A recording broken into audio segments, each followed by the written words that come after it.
हम आ चुके हैं आमेर किले के पास में या जयपुर शहर के पास में स्थित नाहरगढ़ किले को देखने के लिए,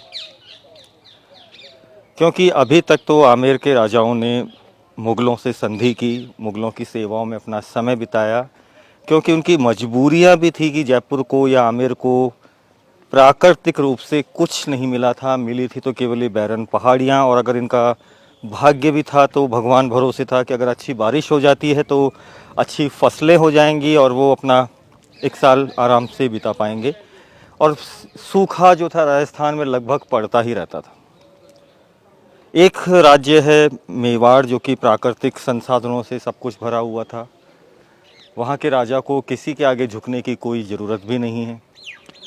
आमेर के राजा की मजबूरियाँ थी कि आमेर को जुड़ना पड़ा एक बड़ी शक्ति से, जिनका नाम मुग़ल था। आमेर ने अपनी डॉटर की शादी करवाई मुग़ल बादशाह अकबर से, लेकिन मेवाड़ ने कभी भी मुग़लों के सामने आत्मसमर्पण नहीं किया। अंतिम समय तक ये मुग़लों से लोहा लेते रहे। भविष्य के अंदर शांति काल जब आया तो महाराज सवाई जयसिंह ने जब जयपुर शहर का निर्माण करवाया था तो उन्होंने देख लिया था कि मुग़ल अब पूरे ख़त्म हो चुके थे। यूरोपियंस के साथ भी इनके अच्छे संबंध थे, लेकिन इन्हें खतरा था तो मराठा लोगों से। मराठा आते थे, लूट-पाट करके भाग जाया करते थे। तो महाराज ने जयपुर शहर की सुरक्षा के लिए जयपुर के बिल्कुल पास की पहाड़ी पर एक किले का निर्माण करवाया, जिस किले को सुदर्शनगढ़ के नाम से जाना गया था। ये सुदर्शनगढ़ बिल्कुल पहाड़ी के ऊपर, जयपुर के बिल्कुल पास में लगने वाली पहाड़ी के ऊपर टॉप पर मौजूद है, जहाँ पर एक सेना की टुकड़ी हमेशा रहती थी। इनके पास पूरे अस्त्र शस्त्र, बारूद, तोप वगैरह सब मौजूद थे। ये उनका पूरा का पूरा एक कैंटोनमेंट आप समझ लीजिए कि पूरा का पूरा ये नाहरगढ़ का एक जो कि यहाँ का किला है, इसको सुदर्शनगढ़ के नाम से जानते थे, यहाँ बना हुआ है। भविष्य में जब शांति काल हुआ तो एक समस्या पैदा होने लगी कि आमेर और जो मेवाड़ के बीच में जो एक दूरियां थी वो अब एक शांति काल में बड़ा रूप लेने लगी, और आमेर को महसूस होने लगा कि मेवाड़ जो है, हम तो काफ़ी तरक्की हासिल कर चुके हैं लेकिन मेवाड़ पिछड़ता जा रहा है। तो वो भी राजपूत परिवार, हालांकि हमारी मजबूरियां थी कि हमको जुड़ना था मुग़लों से, उन्होंने नहीं स्वीकारा। वो आज भी अपना सर ऊंचा करके चलते हैं, लेकिन उन्हें भी अब हमसे जोड़ना ज़रूरी हो चुका है। तो लेकिन मेवाड़ में और आमेर में इतना गहरा संबंध अब नहीं था, हालांकि दोनों एक ही परिवार से हैं, दोनों में रिश्ते भी थे। राजा ने खुद, आमेर जयपुर वाले राजा ने खुद आगे बढ़ कर के इस संबंध को और मजबूत करने के लिए प्रस्ताव भिजवाया था अपनी शादी का, कि मेवाड़ की राजकुमारी से वो शादी करेंगे और उन्हें वापस जयपुर में लेकर के आएंगे, ताकि दोनों में एक संबंध स्थापित हो। और राजकुमारी अगर आमेर में आ जाती है तो सम्मान भी अब इन राजपूतों के लिए मेवाड़ प्रदर्शित करेगा ही करेगा।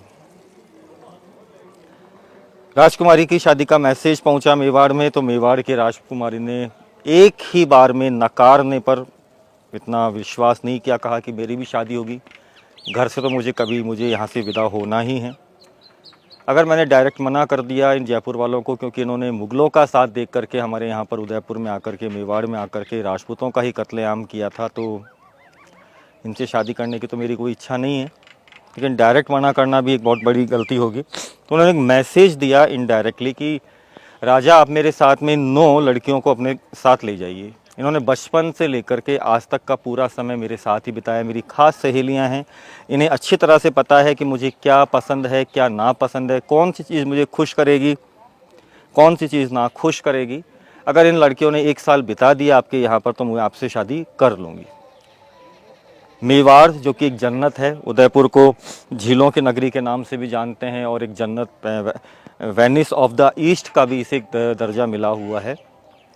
वेनिस ऑफ ईस्ट की भी लड़कियां जब इस पूरे एरिया में आएंगी, जहां पर पानी का दूर दूर तक कोई भी सोर्स नहीं था, और झीलों की नगरी उदयपुर की रहने वाली लड़कियां किस प्रकार से बर्दाश्त कर पाएंगी इस भीषण गर्मी को, इस भीषण सर्दी को, जो कि इस पहाड़ियों में, इस पहाड़ी एरिया में गिरती हैं। तो राजा के लिए बहुत बड़ा चैलेंज था। राजा ने उस चैलेंज को स्वीकार भी किया, और मैं आपको दिखाऊंगा कि किस प्रकार से उन्होंने सफलता हासिल की। सबसे पहले आपको मैं दिखा लाता हूँ एक पानी के बहुत बड़े टैंक को। जो कि एक स्विमिंग पूल के रूप में बनाया गया था। सबसे पहले जब ये किला बना था तो आसपास की लड़कियों को पहले से ही यहाँ पर मौजूद कर दिया था कि आप यहाँ पर रहेंगे, स्नान वगैरह करेंगे, स्विमिंग करेंगे, क्योंकि ये लड़कियाँ जो यहाँ पर थी ये उनका ध्यान चेंज करा सकें स्विमिंग की तरफ। और ये पीने के लिए पानी का टैंक है। इस प्रकार से आप देख रहे हैं सामने आपको एक वाटर टैंक दिखाई दे रहा है बहुत बड़ा। इस पहाड़ी को काट करके विशेष रूप से इस टैंक का निर्माण करवाया गया है। पीछे सारा पानी बह जाया करता था जब भी बारिश आती थी, वहाँ पर पीछे एक दीवार मोटी सी बनवा करके और इस पानी को स्टोर किया गया सारा। लड़कियाँ जो आसपास की रहने वाली थी वो आती थी और सुबह सुबह यहाँ पर बिल्कुल इस जंप लगा कर ऊपर से बिल्कुल स्नान किया करती थी। ये कार्य जो था उन 9 लड़कियों को बड़ा इंस्पायर करता था कि भाई हम तो झीलों की नगरी से आए हैं और हमसे बड़े तैराक तो कोई हो ही नहीं सकते। अब उनको भी थोड़ा अपने अंदर एक कंपटीशन की भावना हुई और वे भी इन आसपास की लोकल लड़कियों के साथ आकर के यहाँ पर स्नान करने लगी। किस प्रकार से दिन भर वो स्नान करते थे, अलग अलग प्रकार के जंप लगा करके, उनका सारा का सारा गर्मियों का समय कब निकल गया उन्हें एहसास ही नहीं हुआ। एक राजा ने एक बहुत बड़ी दिखाई अपनी सोच कि किस प्रकार से गर्मियों के मौसम में भी इन लड़कियों को परेशान ना होने दिया जाए। वहाँ देख रहे हैं एक बहुत सुंदर आपको चीज़ दिखाई देगी कि सर सीढ़ी जो बनी हुई है वो सामने वाली, वो उसमें कोई मोर्टार या कोई सीमेंट का यूज़ नहीं लिया गया। बहुत सुंदर तरीके से पत्थरों को काट करके एक सीढ़ी का रूप दे दिया गया। लेकिन एक ऐसी घटना जिस घटना ने सुदर्शनगढ़ का नाम नाहरगढ़ में कन्वर्ट करवाया, वो हमारे लिए बहुत इंटरेस्टिंग रहेगा जानना। हुआ क्या था कि महाराज ने जब 1734 में 1734 में इस सुदर्शनगढ़ को कन्वर्ट करवा करके अब एक महल का रूप दिया, तो अचानक से एक रात को ये पूरा का पूरा महल ही नीचे जा कर के ढह गया। जैसे मान लीजिए कि कोई बहुत बड़ी शक्ति आई हो, उसने धक्का दे करके इस पूरी बिल्डिंग को हाथों से गिरा दिया, या कोई बहुत बड़ा तूफान आया था जो कि इस तूफान के कारण से ये बिल्कुल ढह गई। लेकिन दोनों घटनाएं ऐसी कुछ भी नहीं हुई थी, ना तो कोई भूकंप आया था ना कोई तूफान आया था। तो वो ऐसी क्या शक्ति थी जिसने बिल्कुल धक्का दे करके इस बिल्डिंग को नीचे धकेल दिया। राजा बड़े घबरा गए, मंत्रियों को, संतरियों को, अपने पंडित जी को, सबको लेकर के दौड़ करके पहुँचे। तो कोई दुश्मन भी नहीं था दूर दूर तक यहाँ पर जो इतनी बड़ी बिल्डिंग को गिरा दे। फिर तांत्रिक की सहायता से, पंडित जी की सहायता से जानकारी हासिल की गई कि महाराज सवाई जयसिंह जी ने जब 1734 में सुदर्शनगढ़ का निर्माण करवाया था तो यहाँ पर नाहर सिंह जी नाम के व्यक्ति की, सैनिक की आत्मा को अपॉइंट किया था जयपुर शहर की सुरक्षा के लिए। वह आत्मा जो नाहर सिंह जी की है, जो कि एक भूमिया जी के रूप में यहाँ पर हमेशा विद्यमान रहती है, वह नाराज़ हो गई कि मेरे घर को आप कन्वर्ट करवा रहे हो और इसको लड़कियों के लिए बना रहे हो। मतलब नाहर सिंह जी ने बिल्कुल मना कर दिया कि यहाँ पर कोई किला नहीं बनेगा, कोई महल नहीं बनेगा, ये मेरा घर था, मेरा ही रहेगा। लेकिन फिर जयसिंह जी ने उनके सामने हाथ जोड़े, हाथ जोड़ करके पूरी प्रार्थना करी कि नाहर सिंह जी, अब हमें आवश्यकता है आपके इस किले की, हम आपको वादा करते हैं एक नया महल बना करके देंगे। फिर दूर पहाड़ियों के पीछे आगरा रोड पर उनको एक नया मंदिर बना करके दिया। लेकिन उनसे वादा किया गया था कि आपके इस नए घर का नाम भी आपके नाम से ही अब नाहरगढ़ के नाम से रखा जाएगा। तो इस सुदर्शनगढ़ बाद में फिर एक नाहरगढ़ बना। आइए वह कहानी जो हम समझने की कोशिश कर रहे थे कि किस प्रकार से राजा को मजबूर कर देना है इन लड़कियों को कि वो यहाँ से जाने का नाम ही ना ले, ताकि राजकुमारी से शादी हो सके। क्योंकि बताया था कि उदयपुर एक जन्नत है, जन्नत की राजकुमारी अगर जयपुर में आ जाती है तो जयपुर में जन्नत की शक्तियाँ भी आ जाएंगी। तो इस राजा के लिए बहुत ज़्यादा ज़रूरी था कि उन शक्तियों को जयपुर में बुलवाया जाए, क्योंकि जयपुर में कुछ भी नहीं था, कुछ डेवलपमेंट भी आएगा।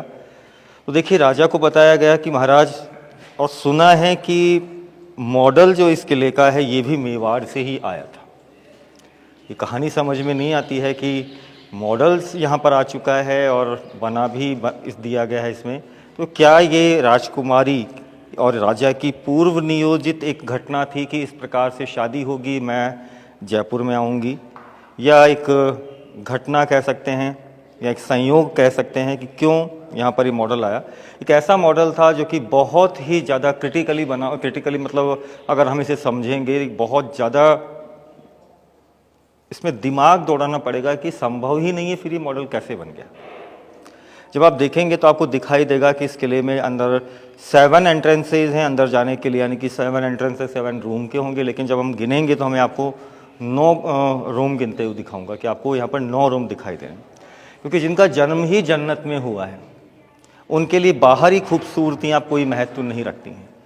यही वह पॉइंट था जिसे राजा ने कहा कि इसी पॉइंट को मैं अपना आधार बनाऊंगा और बाहर की खूबसूरतियों को इतना खूबसूरत रूप से प्रस्तुत करूंगा कि वे लड़कियां जो जन्नत में जन्मी हैं, जो यहाँ आएंगी, जब उन्हें ये खूबसूरतियाँ दिखाई देंगी तो यहाँ से जाने का नाम कभी नहीं लेंगी। और देख रहे हैं सर, एक एक पत्थर को यहाँ पर आप जब ध्यान से देखेंगे बड़ी खूबसूरत से तराश करके एक कमल के फूल के रूप में यहाँ पर प्रस्तुत किया गया। और इस पत्थर के ऊपर भी एक छोटा सा प्लास्टर की लेयर चढ़ाई गई, जो कि शीप होता है ना, आपके समुद्र के नदियों के पास में मिलता है शीशल, और कई प्रकार की जड़ी बूटियाँ, उड़द की दाल वगैरह से इसको मिला करके बनाया जाता था। और ये इतना सुंदर रूप से यहाँ पर चिपका हुआ है, देखिए इसमें कलर भी भरे गए थे, क्योंकि आज तक यहाँ वैसे के वैसे मौजूद हैं।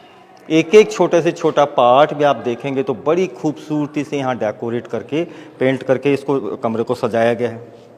लड़कियाँ जब यहाँ पर पहुँची तो उन्हें यहाँ पर अलग अलग रूम दिखाए गए।